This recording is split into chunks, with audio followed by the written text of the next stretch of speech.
IBM, the National Easter Sales Society, and the President's Committee on Employment of People with Disabilities present Part of the Team, People with Disabilities in the Workforce. In this program, you'll hear from a wide variety of employees and managers who are making a difference for their organizations. All of these employees share two characteristics. First, they're all succeeding in the workplace. And second, they all have some kind of disability. Here are the people you'll be meeting. Chris O'Donoghue, a television reporter in Secaucus, New Jersey. Chris's legs are paralyzed as a result of an aneurysm of the spine. He and news director Tom Petner have developed a successful partnership. Priscilla Pointer, a computer programmer at Signetics in San Jose, California, is profoundly deaf. With the cooperation of her co-workers and supervisors, Janet Orris and Dan Cohn, she's making a valuable contribution. Vern Heath, founder and CEO of Rosemount Incorporated in Minneapolis, Minnesota, developed polio at the age of 8. He has built Rosemount into a company at the top of its industry. Cindy Pearson, a pharmacy technician for Safeway stores in Vancouver, Washington, had polio as a child. She and her supervisor, Monty Sturgeon, have created a top-notch department known for its customer service. John Peckran, an architect with Williams, Tribblecock, and Whitehead in Pittsburgh, Pennsylvania, has a degenerative muscular condition and is paralyzed from the neck down. He's able to continue a productive career with the help of technology. James Maddie, an equipment operator for the Department of the Army at Fort Hood, Texas, had his leg amputated at the hip due to cancer. With a little ingenuity and support from his supervisor, Jim Roberts, he's able to stay in the driver's seat. Susie Hake, a discard coordinator for Hallmark Cards in Kansas City, Missouri, is paralyzed as a result of polio. With some basic accommodations, she's a highly productive employee. Mercedes Chang, an IBM customer service rep in San Francisco, lost most of her eyesight as a child. She and manager Sylvia Sisko worked together to remove obstacles to productivity. David Perry, a coding clerk with the General Services Administration in Fort Worth, Texas, received a severe head injury during a criminal assault. With the help of manager Jim Cowan, he's a productive asset to his team. And Michael Coleman, a regional manager for IBM in Northern California, who lost his hands in the Vietnam War. He's used his business and leadership skills to move towards the top. These are all successful people with disabilities. With appropriate accommodations and their employers' support, they're winners, both personally and professionally.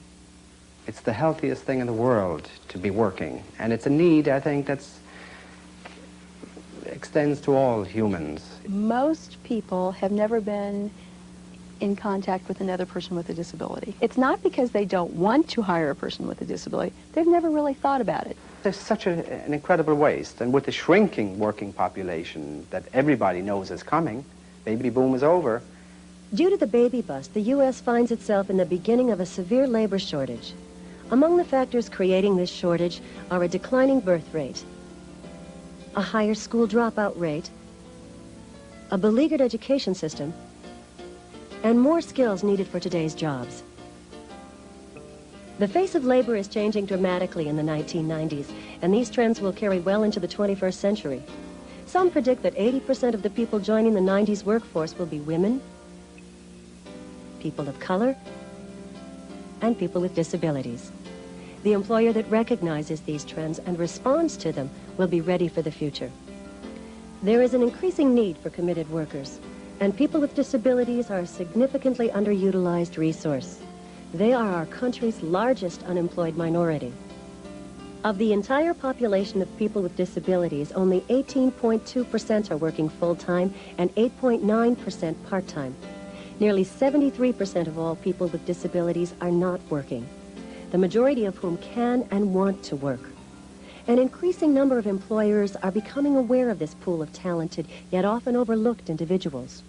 There's no question it's more difficult to find qualified employees. There's been a dramatic change in the skills that you need in the average employee, if there is such a thing as an average employee today. If the employee is valuable, It makes sense to accommodate around their needs. For instance, working moms, you work around that too. Certainly a policy like flex hours is to accommodate different people's lifestyles. I believe the cost equation very effectively leads towards retaining your employees and to make sure that you can get the most out of those people, because the marketplace is in need of good employees, disabled or not.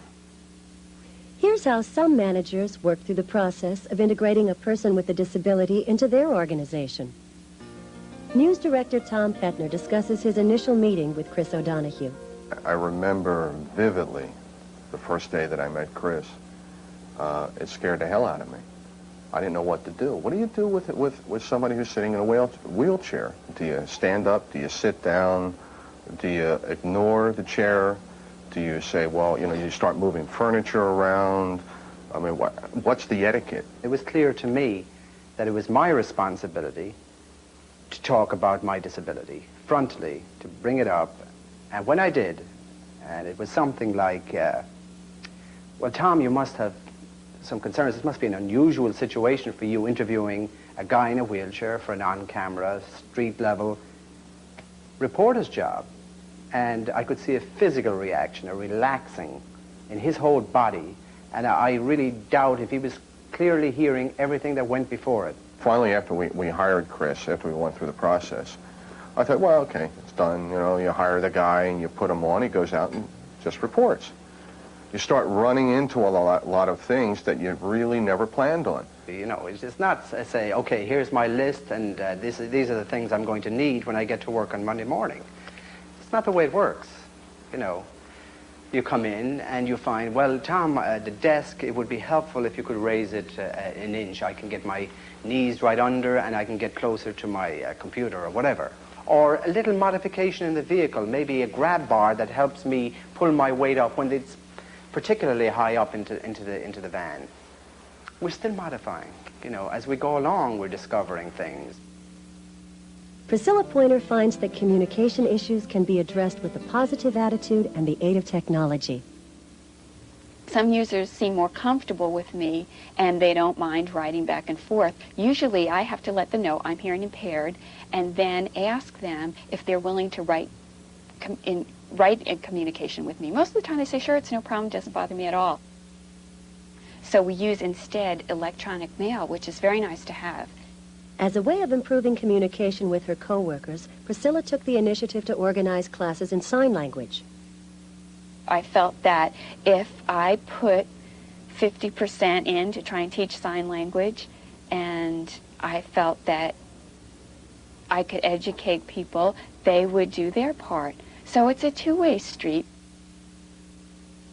As time goes along, I've stopped writing and sign more. Now, everyone in my group can sign enough so that we can communicate or discuss something about the project. You know, I needed to learn sign language, and I did it because I needed to do it for my job, just like I would learn another technical skill to do my job.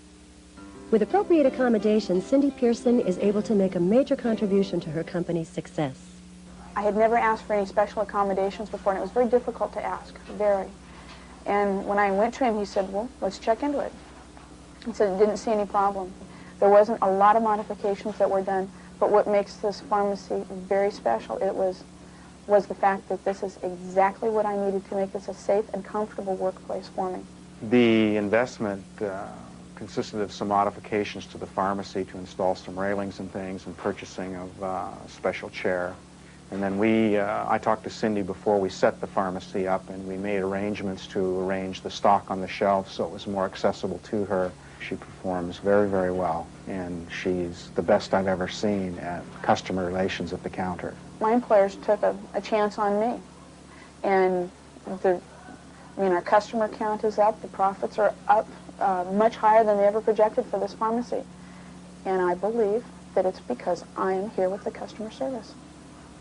As John Peckrin's ability to draw diminished, his resolve to find a way to stay on the job increased.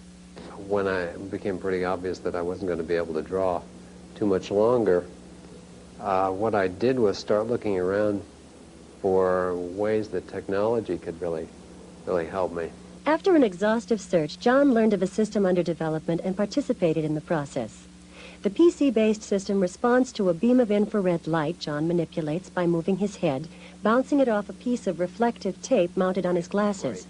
The system has also been programmed to respond to John's speaking commands, the way another person would use a keyboard. Return, point, primo, 7, return. Well, the firm really has been very supportive in that they've allowed me the time to do the looking and to get the products on site that I needed in order to get back to a productive level. The investment required to get John back to a productive level was approximately $18,000, an unusually expensive accommodation. As this chart shows, 31% of accommodations cost virtually nothing. 19% cost less than $50. 19% cost between $50 and $500, and a full 88% cost under $1,000. The economics of the situation, from their point of view, boiled down, I think, simply to this. They're in business to make money. They didn't have to retrain anybody. So for a lot of reasons, it did make sense for them to keep peckering on the job. James Maddie and his supervisor didn't listen when people told them James could no longer do his job. Well, when I was in the hospital, I got some negative feedback. You know, people would say, well, you can't go back and do this, and you can't go back and do that. They discharged me, and I came home, and I came over here and talked to my boss about coming back to work. 17 days after I was discharged, I came back to work.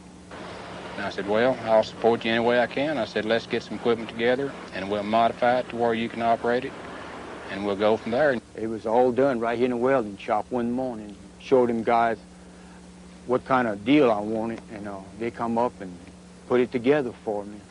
And he's been on it ever since. And James is a good example that people that want to come back and want to work and have the initiative, we've got to give them a chance to work. Susie Hake feels we should focus on a person's ability to do a job, not their disability. It's very important that people perceive us not any differently, and especially in the employment situation. I may do something differently than someone without a disability, but I still get the job done. If I fail in doing a job, then I need to know about it. I don't need to be coddled and sheltered and things like that. Also, if I need to be fired because I'm not doing a good job, you need to fire me.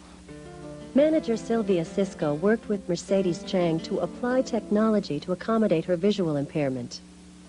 It takes both the employee and the employer to sit down and really find out, what do we need to do now? We have this thing we have to do.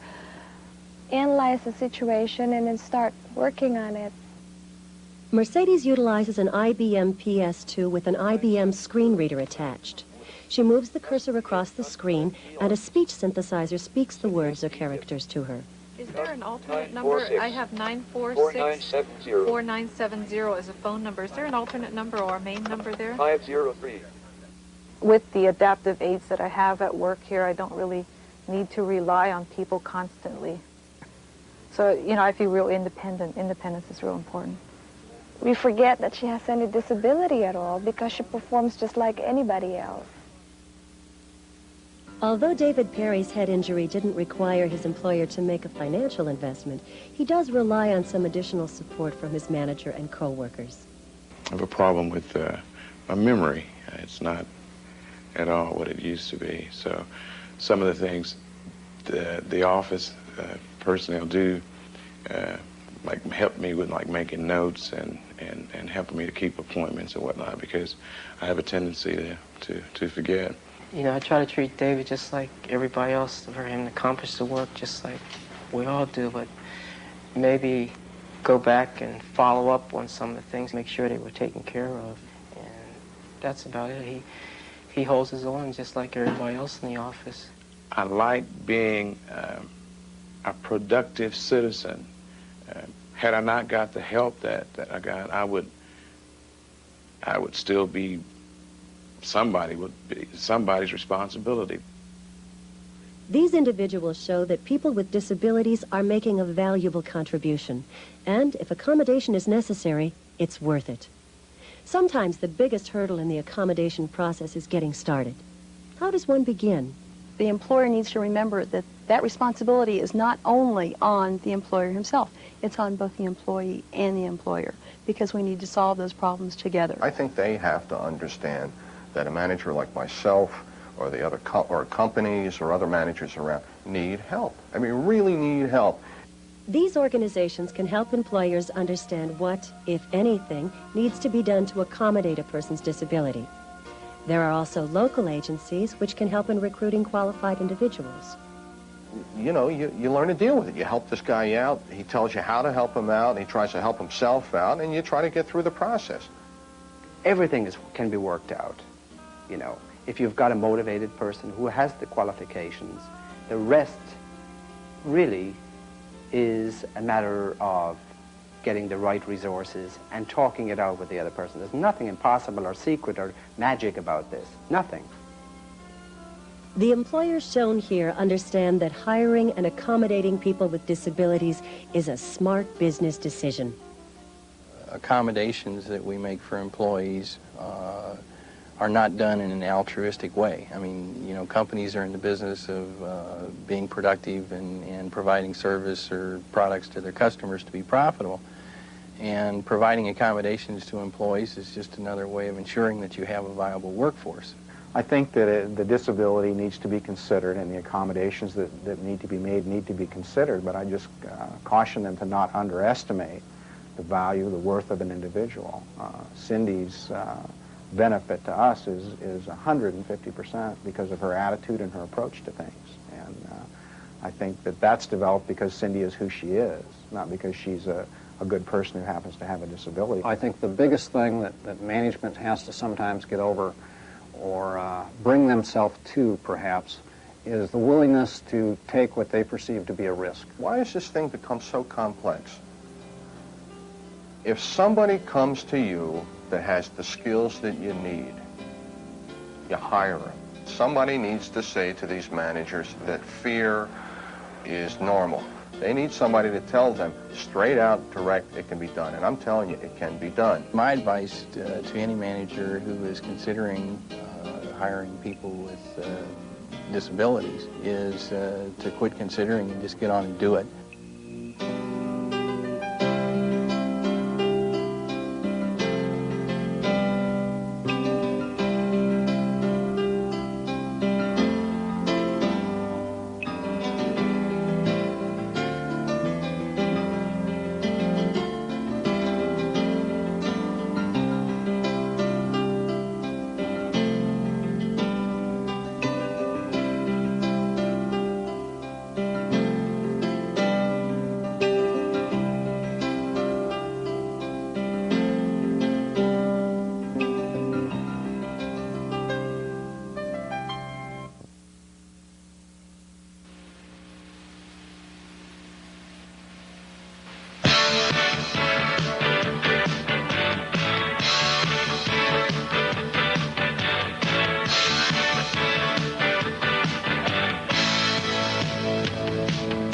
Whether on land,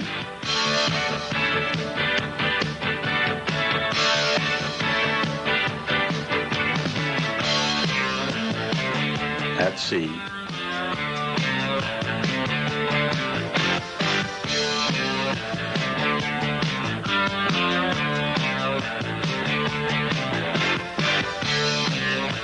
or in the air.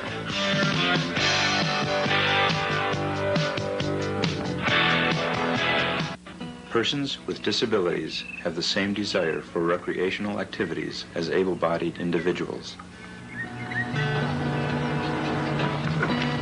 Hi, Judge. Oh, hi, Gene. Boy, it'd sure be nice if we had a tandem.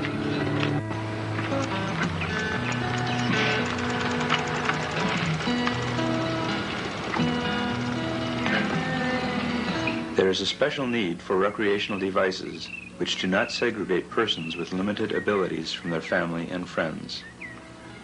Oh, hi, Peter. Like a ride? Sure. Hop on. All right, you guys. Great.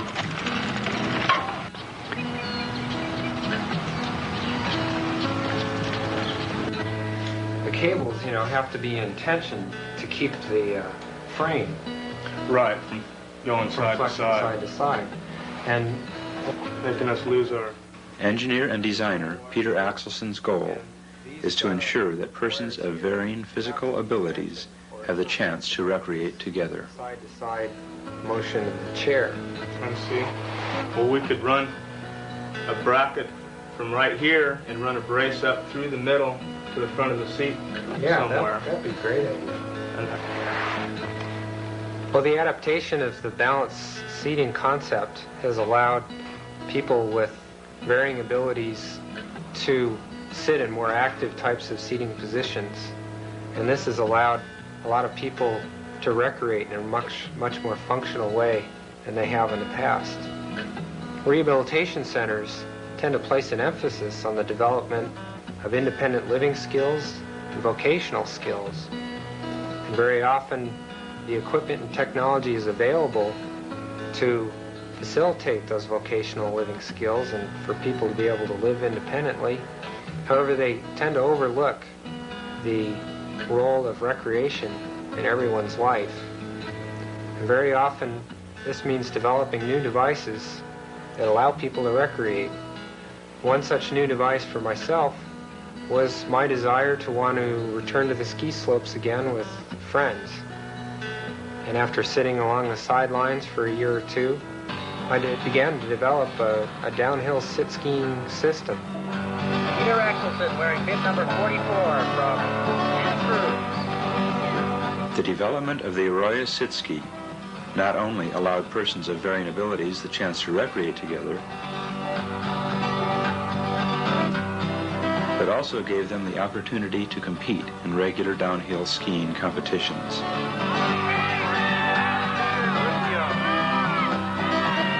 The arm-powered handbike also extends the recreational alternatives for persons with physical limitations.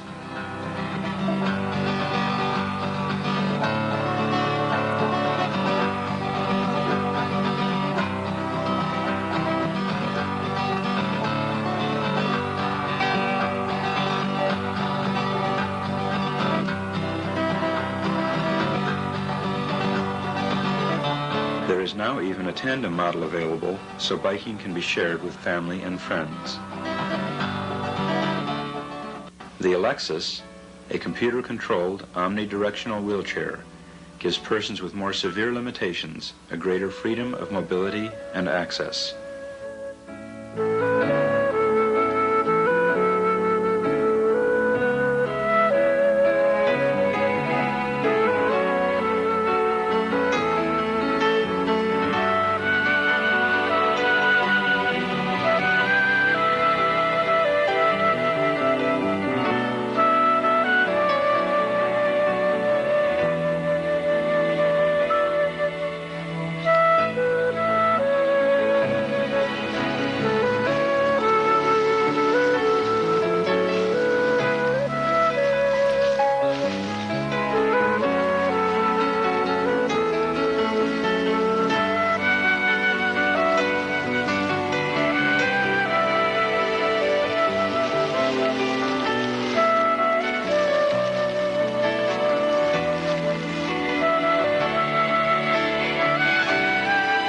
A lot of good recreational equipment already exists, and very often by just adapting the seating and positioning of the user of a device and the control interface, it allows the person with lesser abilities to enjoy in a physical as well as spiritual and emotional way the freedom to recreate. For example, this wheelchair is a fairly normal type of wheelchair that's been modified by taking bicycle technology, a trail bike kind of tire, which allows the chair to move over rougher types of terrain. And by moving the position of the axle somewhat, it's possible to locate the push ring such that it's much easier and more efficient for pushing through an environment such as this.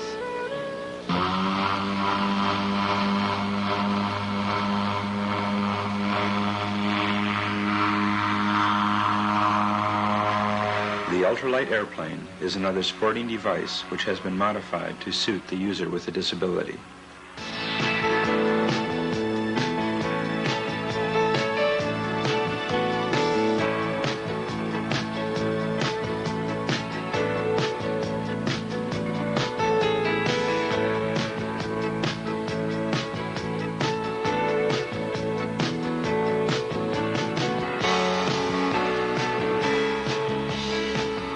The web deck of a catamaran already provides suitable seating for most individuals, bringing the thrill of sailing to persons with disabilities.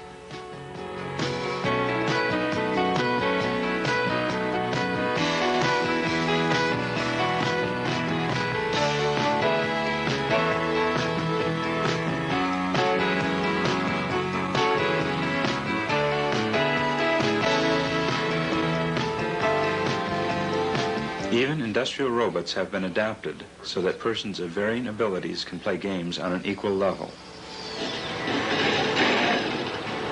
Forward. Forward. Go left. Go left. Down. Down. Execute. Execute. They can also be used for more creative forms of recreation, such as painting, Backward. Backward. Charlie. Charlie. Enter. Enter. or choreographing a ballet sequence.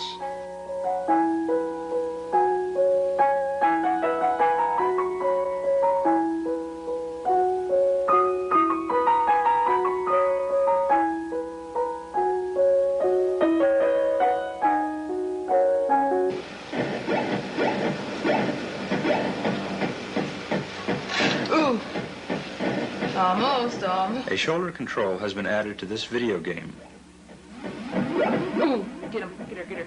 Oh, close. giving persons with limited abilities the chance to challenge able-bodied individuals to arcade games. Better get the guy on the right or you're going to get smashed. Which guy? That guy on the far right. Yeah. Where did I go? He's got smooshed. Darn it, I just got smooshed. New game. Well, that's the end of that game. Yeah. Well, would you like some lunch? Sure. Okay, I'll go get Peter in the garden.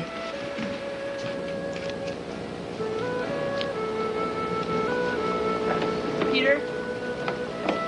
Hi, Val. Hi. Could you bring some lettuce in for lunch? Sure.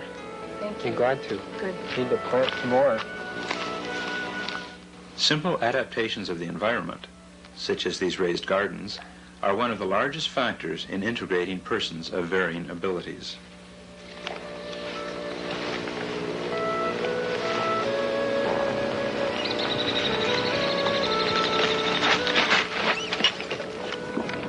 Hi, Michael.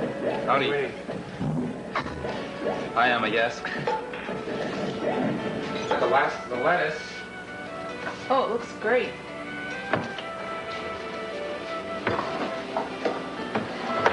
The goal of all recreation, whether it be the quiet pleasure of preparing a salad or the excitement of racing down a mountainside, is to share in the physical, emotional, and spiritual exuberance of life with one's family and friends.